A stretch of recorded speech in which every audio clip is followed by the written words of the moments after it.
Boker Tov. Quand Yaakov Avinu a fait la bracha à ses enfants, il a commencé par Réhouven. Réhouven vient pour prendre la bracha de son papa, et son papa lui dit, Réhouven, mon fils, je ne vais pas te bénir. Pourquoi? Parce que tu agis dans ta vie trop vite, que par des sentiments, et tu perds beaucoup de bonnes choses dans ta vie. Pachaz Kamaim, tu as une sorte de stupidité. Pachaz Kamaim al Totar. Arrête d'agir que par des sentiments et pas d'agir de la tête. Et Yaakov Avinu lui montre à Réhouven comment beaucoup de fois, quand il a agi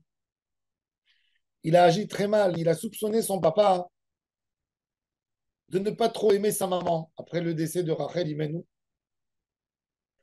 Yaakov, pour être attaché au souvenir de Rachel, il va dormir dans la maison de Bilha. Reuven, ça ne lui plaît pas du tout que sa mère, Léa, elle n'est pas là. Il se dit, je comprends que Rachel, c'est la femme aimée de son papa, mais que sa mère, elle reste dehors et qu'une servante, elle soit plus importante que sa mère, il n'admet pas et il fait ce qu'il fait. Yaakov Avinu lui dit, c'est vrai, tu avais une très bonne volonté de protéger ta maman. Du point de vue de ta mère, tu es vraiment un enfant qui respecte sa maman. Mais il y a un autre problème chez toi que tu n'arrives pas à me comprendre. Ça, c'est le Pachaz Kamaim qui a pas. Est-ce que tu m'as posé la question pourquoi je l'ai fait? Un homme, il peut avoir beaucoup de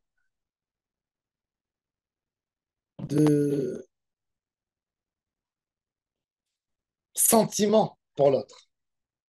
Mais les sentiments nous font très très mal à la fin.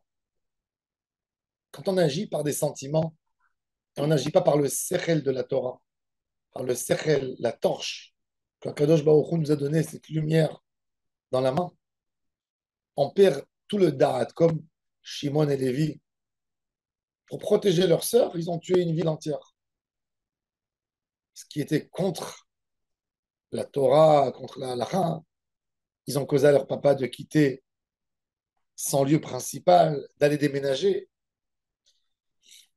Et quand Yaakov nous leur disait, ils étaient encore sous l'effet des sentiments, et ils ont crié même à leur père, il va pas faire sur Shrem, il va pas faire de notre sœur une prostituée, etc. Et Yaakov Avinu a dit à Réhouven, ça t'empêche de toutes les brachot. Il faut savoir que on perd les brachot pas à cause d'une avéra qu'on a fait. Un homme, s'il fait une avéra, quand c'est une action qui est faite, ça s'appelle même un niveau de shogeg. Le problème, c'est pas la avéra. La avéra, c'est un acte. Le problème, c'est la pensée qui vient de tout ça. Je disais à quelqu'un la semaine dernière,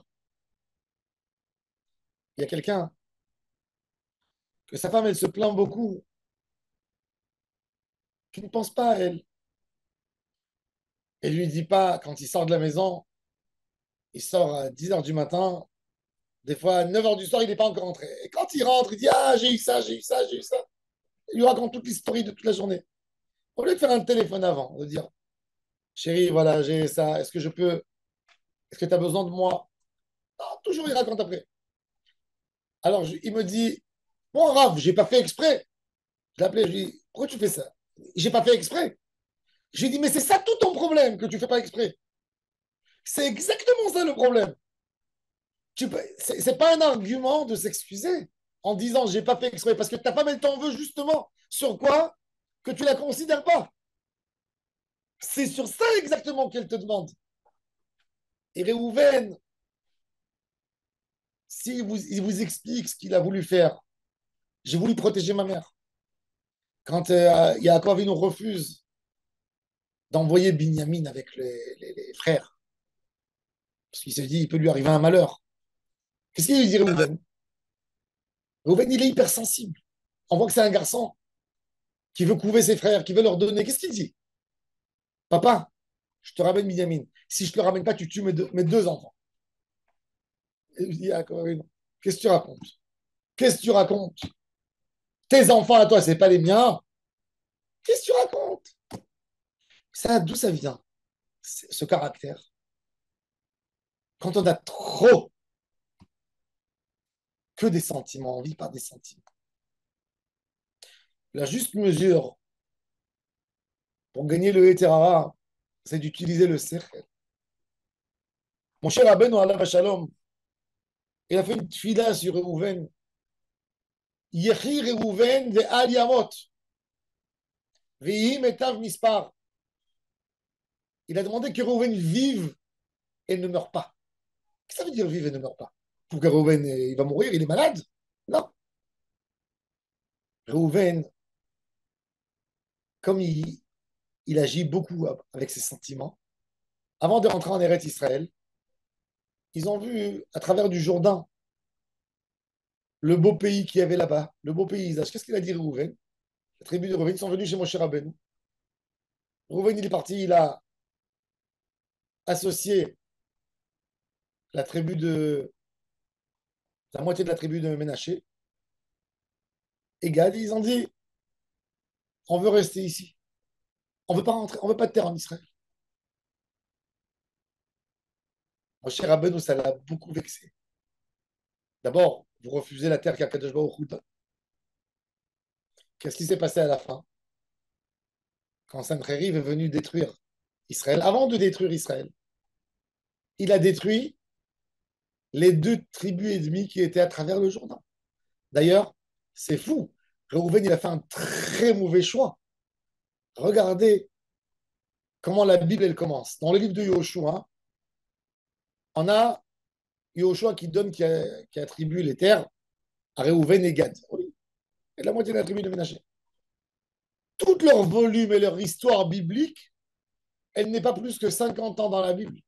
Après 50 ans, on ne trouve plus aucune trace de la tribu de Reuven et la tribu de Gad et la moitié de Ménaché dans la Bible. Rien du tout. Ils n'existent plus. Avec le temps, ils sont assimilés. Pourquoi? On dit, c'est bon. Qu'est-ce qu'il avait Reuven? Reuven devait rentrer d'abord en Israël. Constater, voir les conditions. Quand on va que par des sentiments, ce qui nous fait bouger, c'est ce qu'on voit, ce qu'on analyse, ça devient une grande envie. Il faut toujours s'attraper à la chokhma. Reuven était le fils aîné, était magnifique comme enfant. Un enfant, un homme qui regarde, qui surveille tout ce qui est à côté de lui, que chaque chose lui touche. C'est pas un homme qui reste indifférent. Et ça, c'est une très grosse qualité. Mais en même temps, quand c'est mal géré, ça devient un inconvénient. Parce que chaque chose te déstabilise. Tu n'as pas une vraie chokhma. Et c'est ce qu'il dit à Yaakov Avinu. Pachaz kamaim al tota. Sois pas stupide. Ne fais pas les choses rapidement. Comme il a dit, Yedaya Penini, c'était un des grands sages d'Espagne, un peu avant l'expulsion. Il a dit, Peri achipazon, le prix de la rapidité, le fruit de la rapidité, c'est le regret. Quand tu fais les choses rapides, tu regrettes. Quand tu prends une décision rapide, tu regrettes. Attends un jour, attends 2 jours, pense, laisse les choses mûrir en toi. Est-ce qu'il faut le faire, il ne faut pas le faire? Comment il faut le faire? D'agir très vite, c'est le plus grand inconvénient, même dans la voie d'attaché. Parce qu'on fait les choses sans chokhma. On n'est pas collé vraiment à ce qu'on fait. Ça, c'est ce que Yaakov Avinu a dit à son fils Reuven. Le moussard qu'on entend des tzadikim, c'est le plus beau des cadeaux qu'on peut recevoir. Quand on prend un cri d'un tzadik et qu'il nous dit, vous avez un gros problème, C'est le plus beau cadeau qu'il peut nous offrir, qui nous met un miroir pour comprendre nos faiblesses. Il n'y a pas un plus beau cadeau que ça. Parce que ça te change. Tandis que les flatteries et les gentils mots et les compliments te laissent dans l'endroit où tu es et te font pas évoluer. Et c'est pour ça que Yaakov Avinu a compris que le plus beau des cadeaux qu'il pouvait donner à son fils, c'est le mettre dans la réalité des choses. Même Moshe Rabbeinu a essayé de le faire avec Réhouven, mais ça n'a pas tenu. On voit, quand un homme ne travaille pas ses midotes, il peut être le plus grand des tzadikim. Des fois, on ne reconnaît rien du tout sur place, tu ne vois pas. Mais quand c'est un papa qui a besoin de prendre une décision pour ses enfants, Réhouven, il a décidé, la tribu de Réhouven, ils ont décidé d'aller s'installer à travers le Jourdain, ne pas rentrer en Eretz Israël. Pour eux, tout allait bien. Évidemment que les premières choses qu'ils ont fait, c'est de construire dans leur quartier des synagogues, des bâtés midrash.